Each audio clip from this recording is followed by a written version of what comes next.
आवाज़ की दुनिया के दोस्तों, कैसे हैं आप लोग? मैं उम्मीद करता हूँ आप लोग अच्छे होंगे और अपनी ज़िंदगी का निर्माण बड़ी खूबसूरती के साथ कर रहे होंगे। आज हम बात करेंगे स्मिता पाटिल की। स्मिता पाटिल वो नाम जो कि हालाँकि फ़िल्म इंडस्ट्री में बहुत कम समय के लिए रहा, लेकिन जो यादगार स्मिता पाटिल की बनी, वो फिर आप समझ सकते हो कालजयी कृति से कम किसी भी हैसियत में ना होगी। 50 और 60 के दशक में हिंदी सिनेमा में अनेक अच्छी एक्ट्रेसेस हुआ करती थी, लेकिन उस समय जो डायरेक्टर्स होते थे, वो ऐसी फ़िल्में नहीं बनाती थे जिसका कि वो पूरी तरह से जो एक्ट्रेस पर बेस्ड फ़िल्म हो, वो इस तरह की फ़िल्मों से थोड़ा परहेज़ रखते थे। हालाँकि उस समय जो एक्ट्रेसेस होती थी, बहुत अच्छी एक्ट्रेस होती थी, लेकिन उसके बावजूद भी ये चीज़ें उस तरह से नहीं आ पाती थी जैसे कि होना चाहिए था। अभिनेत्री की प्रतिभा का पूरा और अर्थपूर्ण इस्तेमाल इस दशक में नहीं हुआ करता था। मैं बात कर रहा हूँ 50 और 60 के दशक की। और इसमें कुछ हद तक ज़िम्मेदारी स्क्रीन प्ले राइटर्स की भी थी कि जो किसी भी एक्ट्रेस की जो एबिलिटी है, उनकी कैपेबिलिटी है, उनको ध्यान में रख कर के इस तरह की जो किरदारों का विदोहन उनकी रचना अपनी फ़िल्मों में या फ़िल्मों के लिए नहीं कर रहे थे। अगर हम बात करें वहीदा रहमान की, नरगिस, नूतन, वैजंती माला, इन अभिनेत्रियों ने अपने समय में, और भी कई अभिनेत्रियां हैं, उन्होंने अपने समय में अपनी जो कुछ हदें उनको मिलती थी, उन हदों के भीतर ही उन्होंने बहुत अच्छा और अर्थपूर्ण काम किया। कई फ़िल्में अगर हम देखते हैं, जैसे सुजाता एक फ़िल्म थी, आप उसको देखिए। आम्रपाली है, उस फ़िल्म को आप देखिए। मदर इंडिया है, उसको अगर आप देखते हैं। कई फ़िल्में हैं जो कि ऐसे समय में भी आपको थोड़ा-सा अलग हट कर के, जो सिनेमा की जो एक लकीर थी, उससे थोड़ा-सा अलग जा कर के वो फ़िल्में आपको बताया करती थी, उस युग के बारे में। लेकिन फिर बाद में युग बदले, हालात बदले। 70 के दशक तक आते-आते हिंदी सिनेमा में अभिनेत्रियों को कुछ ऐसे अवसर मिले, जो स्त्री की बदलती हुई जो इमेजेस थी, उनके साथ वास्तविक अर्थों में जो एक जजमेंट कर सकते थे, ऐसे रोल्स उनको इस दशक में मिलने लगे। और जिनमें अभिनय की पूरी-पूरी एक गुंजाइशें होती थी, इस तरह की जो क्रिएशन एक्ट्रेसेस को मिलने लगा। और इसी दशक में 2-3 जो सितारा अभिनेत्रियां होती थीं, उनका नाम उभर करके आने लगा, जिनमें शबाना आज़मी और स्मिता पाटिल को हम बिल्कुल भी नहीं भूल सकते। तो ये जो अभिनेत्रियां थी, इन्हें उस वक्त 70s में और 80s में उभरने का मौका मिला। और 80 के दशक तक आते-आते तो ऐसा हुआ कि ये अभिनेत्रियां अपना रोल और अपनी जो स्क्रीन प्ले हैं, उनको यह डिक्टेट तक करने लगी थी। सत्यजीत राय साहब ने सुहासिनी मूले, जो कि उनकी एक कल्ट मूवी रही है, हालांकि उनकी कौन सी ऐसी फिल्म है जो कल्ट नहीं है, तो उनकी एक फिल्म थी या फिल्म है, क्योंकि ऐसी कृतियां कभी भी मतलब समय के हिसाब से वो मुरझाती नहीं है, वो सदा अजर और अमर रहती हैं। तो उनकी कृति थी, उसका नाम था भुवन शोम। उसकी एक्ट्रेस सुहासिनी मूले के संदर्भ में सत्यजीत राय साहब ने एक ही बात कही थी कि एक अच्छी अभिनेत्री वो होती है कि जो आपको फ़िल्म के हर फ्रेम में नज़र नहीं आती है। ये ज़रूरी नहीं कि हर जगह हर सीन में वो एक्ट्रेस फिल्म पर छाई हो, लेकिन वो एक्ट्रेस चाहे कहीं पर भी नज़र आई हो, फिर फिल्म छूटने के बाद और सदा उसकी याद आपको आती रहे, तो वो होती है फिल्म की नायिका। और ये कथन कहा था सत्यजीत राय साहब ने, किसके बारे में? सुहासिनी मूले के बारे में। यानी फिल्मों में एक क्वालिटी देखी जाती है और क्वांटिटी से उसका कोई सरोकार नहीं होता। तो ये जो चीज़ें थी, ये पुरानी एक्ट्रेसेस जो थी वो इस कायदे से काम करती थी कि अगर उनको ज़रा सा भी एक स्क्रीन टाइम मिल जाती थी ना, छोटी सी स्क्रीन टाइम मिलती थी, उसमें भी वो जो सीन को अमर बनाने की जो एक प्रतिभा थी, वो एक लगन थी, वो एक फ्रेमिंग था उनका काम करने का, वो आपको स्मिता पाटिल में पूरी तरह से नज़र आता है।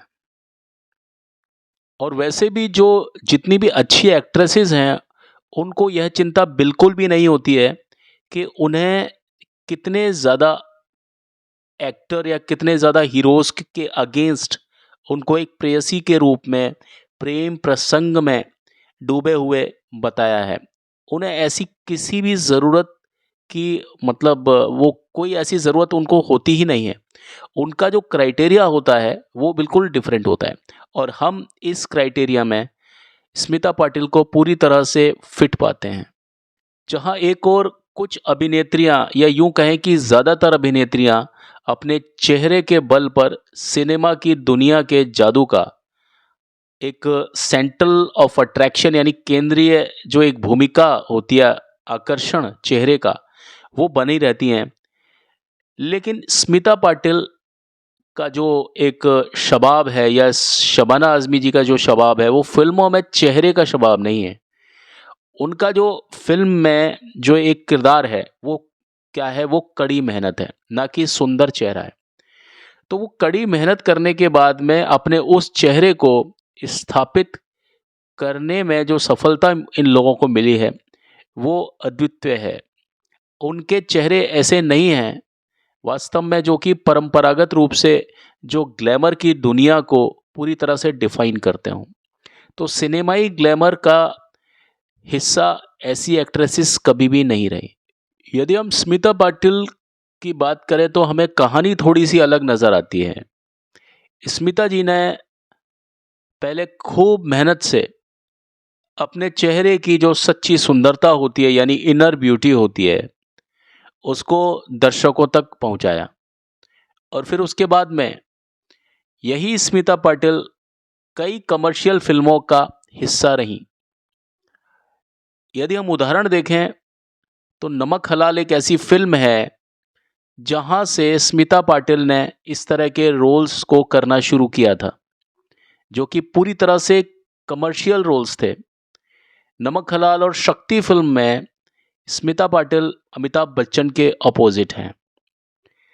तो अमिताभ के साथ में जो नमक हलाल में जो उनका सीन था, खास तौर पर जो बारिश में जो भीगते हुए, या वो जो गाना था शक्ति फिल्म में जाने कैसे कब कहाँ, वो गाना आप देखिए, वो पूरे ग्लैमर को दिखाता है। वो वहाँ पर भी जो होता है वो भीगा हुआ एक एक माहौल होता है। उस गाने के बीच में जो अंतरा होता है, हम चुप रहे कुछ ना कहा, कहने को क्या बाकी रहा, बस आँखों ही आँखों में इज़हार हो गया, हम देखते ही रह गए या हम सोचते ही रह गए और प्यार हो गया, जाने कैसे कब कहाँ इकरार हो गया, है ना?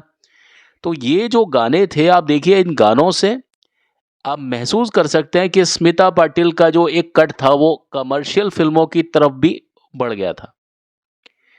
और उसी समय उनकी कई फिल्में थीं, जैसे कई फिल्में थीं जो कि उससे पहले या उस समय भी आ रही थीं, जहाँ पर स्मिता पाटिल को आप आर्ट फ़िल्म की तर्ज पर देख रहे थे। जैसे उनकी फ़िल्म थी भूमिका, एक फ़िल्म थी उनकी सुबह, वो उसी समय के, उसी दौर के समय की फ़िल्म है, जहाँ स्मिता पाटिल अब खुद को दोनों तरीके से शो कर रही थीं। मुंबईया सिनेमा की दुनिया में काम करना और खुद को बचाए रखना बिल्कुल भी आसान काम नहीं है। इंसान हर जगह बहुत ज़्यादा अपने आप को होता है ना कि बहुत ज़्यादा सिक्योर्ड महसूस नहीं करता।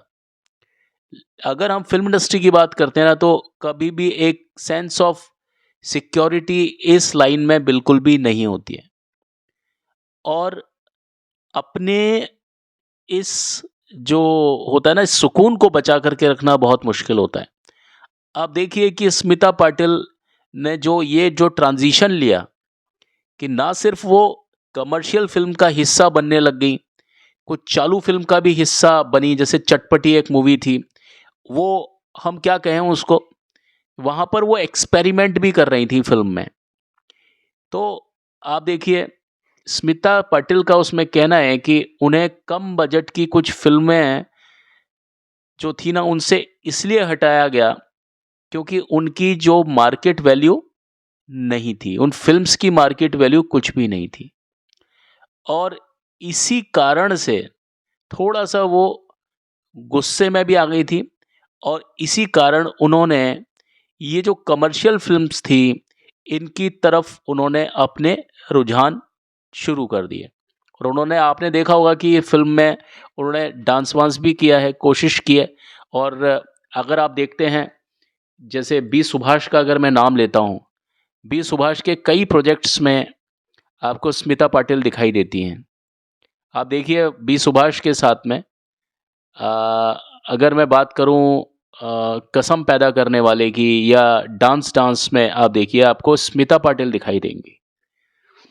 तो ये जो फ़िल्में थी, आप देखिए कहाँ स्मिता पाटिल एकदम धीर गंभीर, और वहीं दूसरी ओर बड़ी जो इस तरह की जो फ़िल्म्स होती थी, जहाँ ना सिर्फ़ कमर्शियल बल्कि उसमें भी डांस फ़िल्मों में उनका जो हिस्सा रहा, वो देखते ही बनता था।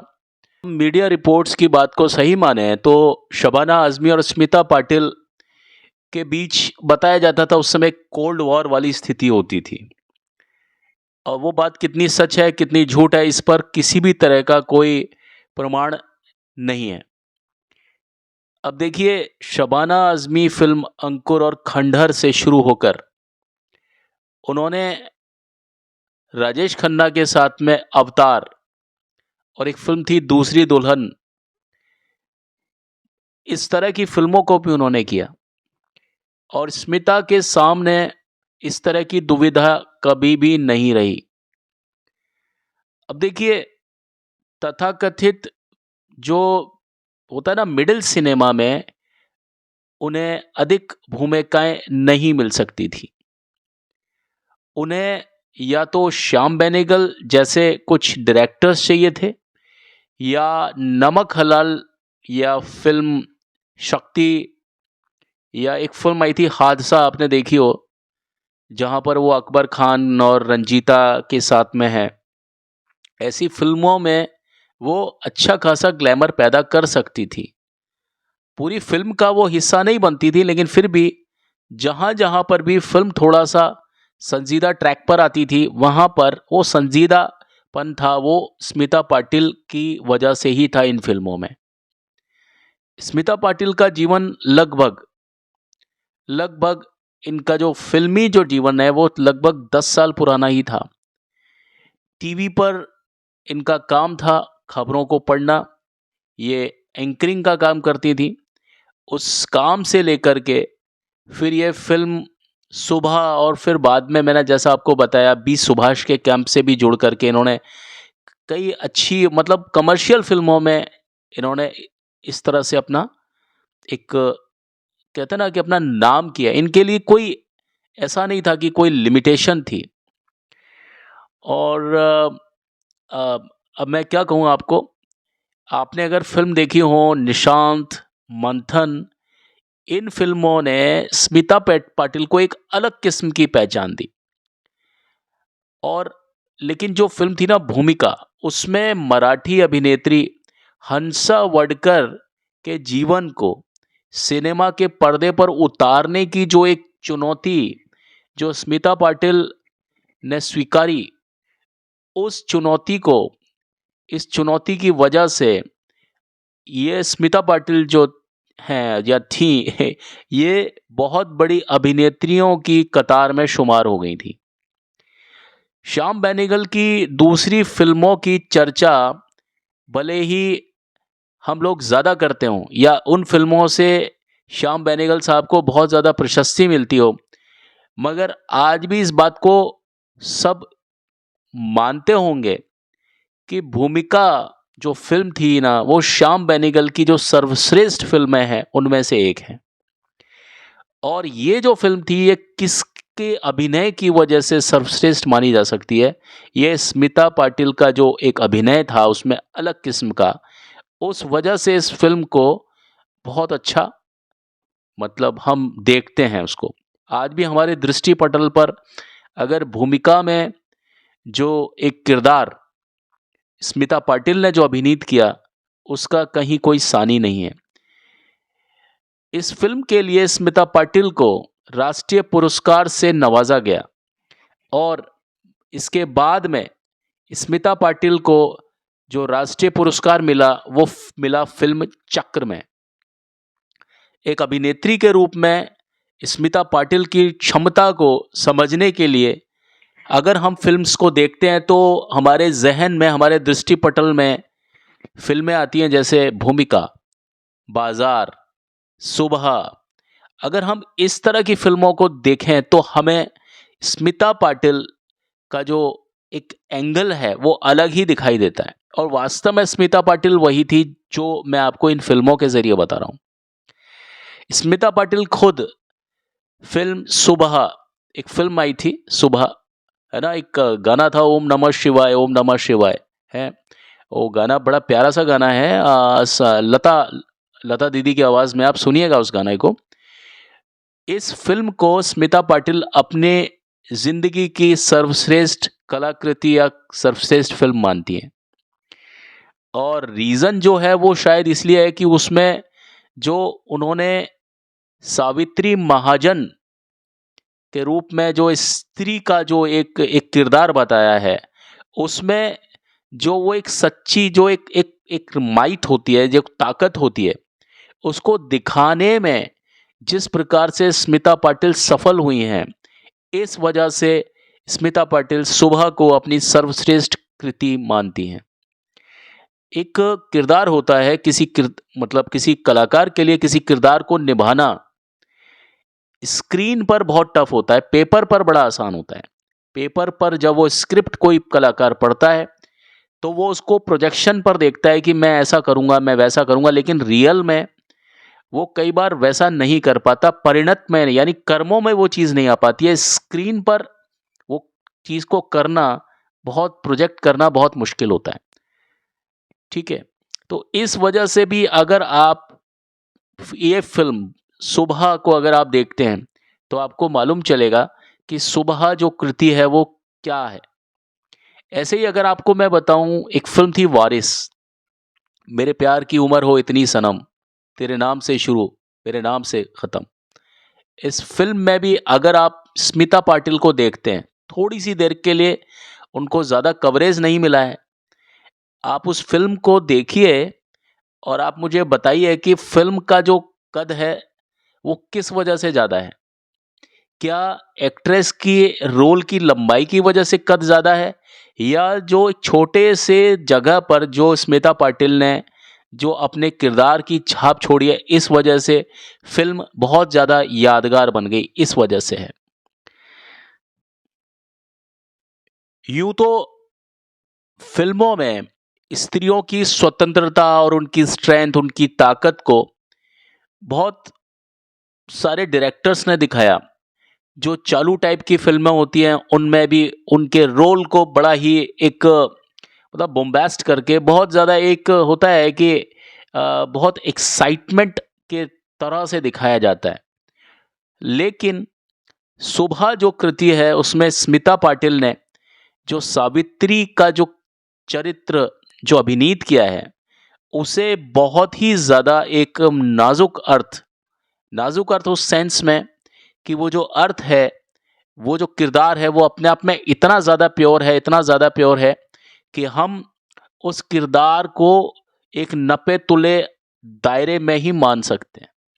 एक्टिंग के दायरे बहुत बड़े हैं, लेकिन वो कैरेक्टर इतना प्योर है, इतना सुंदर है कि हम उसमें बस उतना ही काम चाहते हैं जितना स्मिता पाटिल ने उस फिल्म में इस किरदार के लिए किया। इस फिल्म का जो पटकथा यानी स्क्रीन प्ले और डायरेक्शन जब्बार पटेल साहब ने किया।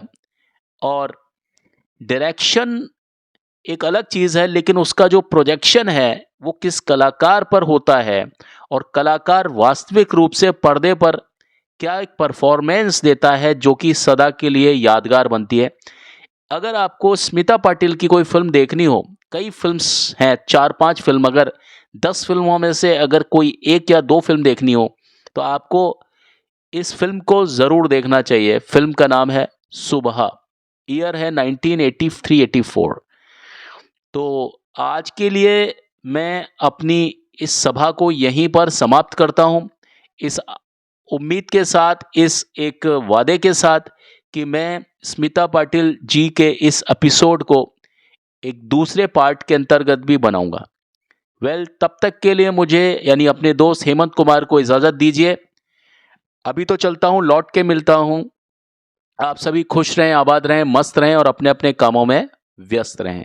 Take care and have a great time ahead. Thank you. Bye bye.